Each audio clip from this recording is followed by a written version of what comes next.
Avant de commencer, n'hésitez pas à vous abonner à la chaîne si ce n'est pas encore fait et restez courtois dans les commentaires. Nous faisons un tour plus précisément du côté du Mali concernant le conflit Mali-CEDEAO. Alors que la communauté économique des États de l'Afrique de l'Ouest se montre intransigeante avec une fixation sur une transition de 16 mois, le colonel-président Assimi Goïta et son premier ministre Choguel Kokala Maïga signent ce 6 juin un décret fixant la fin du pouvoir actuel de transition à mars 2024. Une décision qui intervient 48 heures après le sommet de la CEDEAO d'Accra où les chefs d'État ont maintenu les sanctions contre le Mali au moins jusqu'en juillet prochain.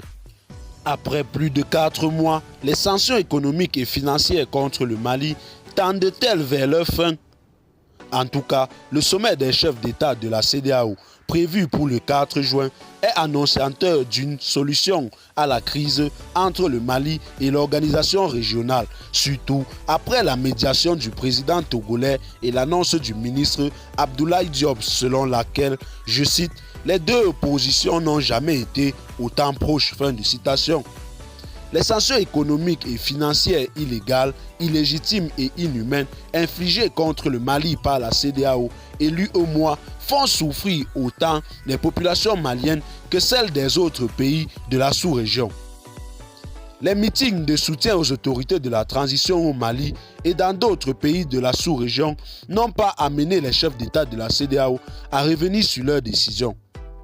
Pendant tout ce temps, les populations souffrent et la situation devient de plus en plus intenable aussi bien au Mali que dans certains pays voisins.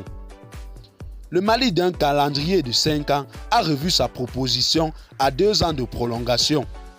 Quant à la CEDEAO, elle exige un chronogramme ne dépassant pas 16 mois.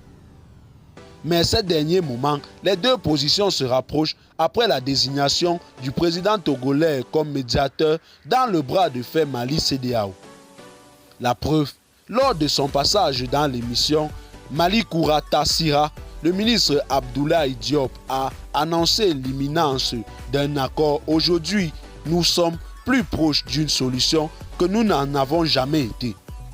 Nous devons redoubler d'efforts, nous devons faire preuve de compromis, précise-t-il.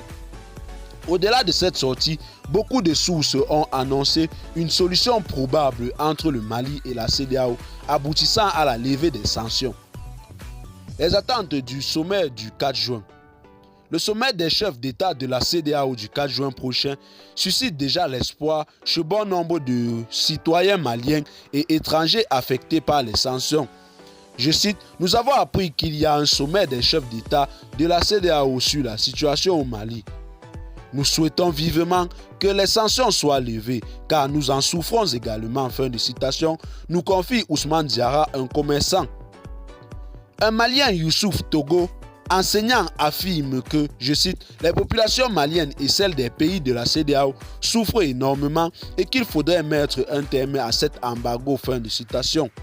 Sur les réseaux sociaux, des Maliens annoncent déjà la levée des sanctions. Eh bien, chers téléspectateurs, c'est tout pour cette note d'information. Laissez-nous en commentaire vos impressions et restez connectés pour plus d'informations.